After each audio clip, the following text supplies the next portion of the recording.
Hi, this is Kathleen from Bailey Academy, mom of five, homeschooling two of them, ages 12 and 14.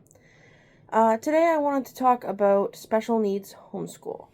Our homeschool, we already had, we have two children with ADHD, and both of them, struggle with learning in some way or another, but hasn't been diagnosed mostly as a learning disability, although my daughter most likely has dysgraphia. Basically, we're told she does, but it wasn't officially diagnosed. But we also had suspicions that my son may have autism, and it took us 2 years to wait for the government to get to us to do a diagnosis. But he now finally has a diagnosis of autism, and he gave me permission to share that with you. He doesn't mind anybody knowing, and so I wanted to talk a little bit about, even though we just got the diagnosis, how we've already been kind of altering our homeschool to suit him. Both of them in general, but him mostly. So first of all, he's the if you don't know me, he's the 14, almost 15-year-old, and so we're not talking about an autistic young child. He's already been learning what works for him for a while, and we've been homeschooling since grade 5 for him. He's in grade 9 now, so 4 years. So yeah, these are just some things I put together that I want to mention, and then I would invite anybody who has any suggestions for us to let me know, or anybody else to let anybody else know in the comments. That would be awesome. So yeah, first of all, like I said, diagnosis of autism. I've been reading lots about autism. I already knew quite a bit, and I'd already read books previously when we, thought that he might be autistic, but I've been reading books like crazy. And the one, Autism for Dummies, which is actually a really good book. I love those series. Had a great explanation of the autism spectrum that I wanted to just share. I'm not going to read directly from the book because I don't have it with me, but basically it was saying everybody thinks of the autism spectrum as a line. You're either very autistic or not very autistic, all the way around, and or somewhere in between. And they said that's not how it works. That's why they don't use the terms high functioning autism or low functioning autism or Asperger's or things like that anymore. Well, that was another reason for that name, but it's because it's not just, you're not just very autistic or not very autistic. It's not like that. They said it was more like constellation in the sky. So there's many stars in the sky, and then if you connect the dots in a certain way, it makes a constellation. Well, every dot in the sky is a different symptom or behavior or attitude or whatever you want to call it. Not always an issue. It could just be like a positive thing about it, but like a feature. That's the word I was looking for. A feature of autism. Every person who has autism, whether they be a kid or not, has their own, like, okay, this one applies to him, this one applies to him, this one applies to him, this one applies to other. These other ones don't. You connect the dots, that's his specific constellation of autism. So two people who have autism could be completely different, even if they have enough of the same features to still be diagnosed as autistic. There may be many things that are different about them, and I like that explanation better. So learning what is common to people with autism is great, but knowing specifically which one of those your child has will be more helpful. And I found Autism for Dummies to be an awesome book. So what do? We found that he cannot concentrate with music and distractions. He also has auditory processing disorder, which makes it even harder. So we turn off the music, even though my daughter and I love music during school, unless it's just me and her during school. Music off. It's really hard to have no distractions in our house. We don't have a big enough house to have a homeschool room, so we do homeschool in the living room, and both of his older sisters are still living at home, and so they, are going about their business, in to work, out from work, doing their own thing, so they're in and out or around the house all the time. There's pets everywhere, and I have to take turns, like, pet sitting, so to speak, because our dog doesn't know how to behave, and the cats are crazy. So, yeah. There's lots of distractions, but we try our best to bring down the distractions, especially when I'm working with him. Which brings me to another thing. I work with him. We don't, he's in high school, but he's not doing all this stuff by himself, even the ones that he is doing independently. That's what I was looking for. Even the things he is doing independently, I, give him, I'll be like, okay, so here's your textbook, or go get your textbook, go get your list. This shows you today you're doing this page to this page, and then come back and we'll discuss the answers.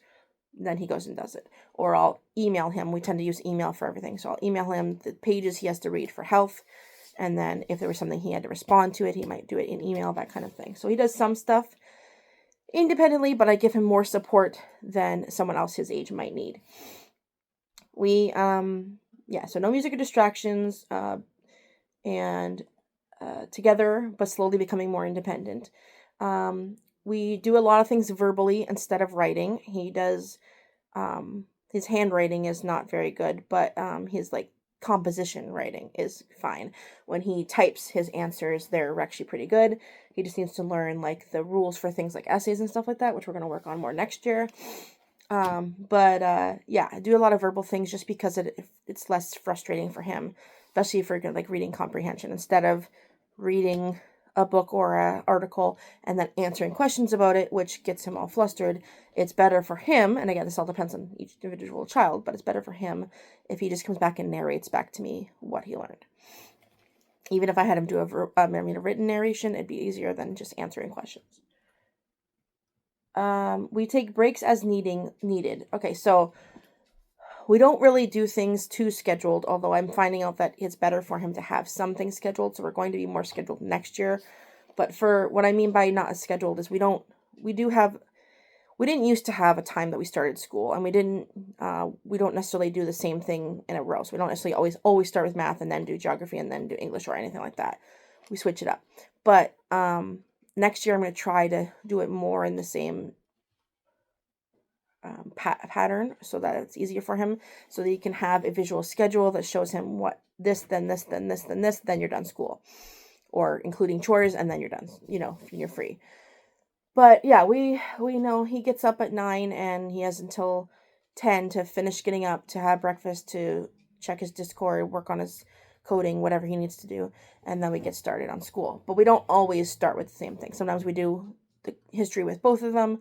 Sometimes I work with him, and the daughter gets a bit of a, not a break because I haven't started yet, but a pre-break. I don't know what you call it. Sometimes I give him extra time on his coding while I work with her. It depends. So somewhere in between having it rigidly scheduled, but also not being so loose that he never knows what we're doing, what day or when. I allow him to eat while he's listening. He's not much of a fidget. I have lots of fidgets for my daughter. She loves fidgeting.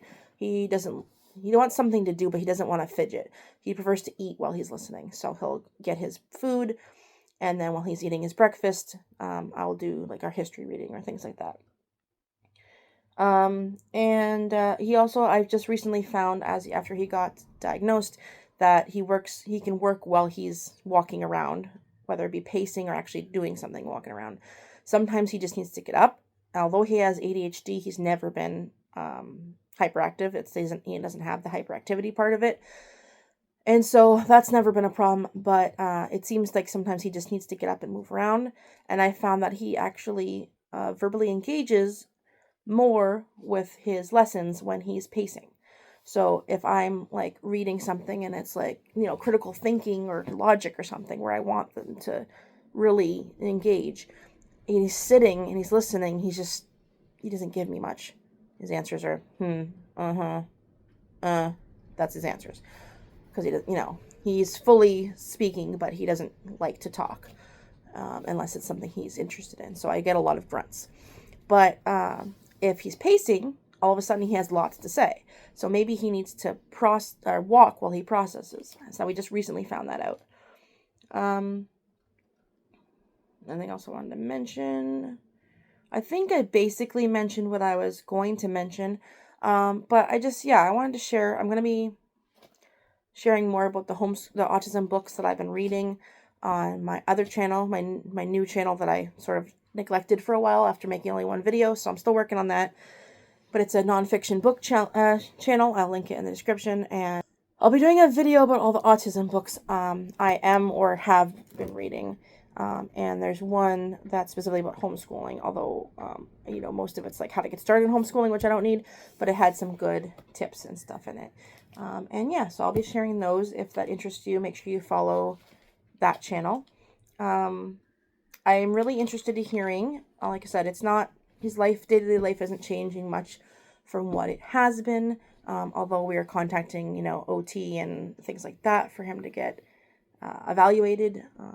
But isn't need like an IEP or anything because he's in homeschool and he's planning to stay homeschooling. If we ever go back to school or he wants to go to college, which at the moment he doesn't, we will worry about it then. But I'm working and trying to look up local funding, which not looking good. He's going to age out before he's eligible to get it because of the wait list. So trying to figure all that out. So if you're in Ontario, Canada, and you have specific tips about that would be awesome. But otherwise, I've got it figured out. And I just wanted to share that he's officially got his diagnosis and now we can focus on supports that will help him and how we can better our homeschool, like as in the pacing idea that I just found out. I think that's all I was going to share for today. So that is a short video and I will talk to you later. Thanks for the support. Bye.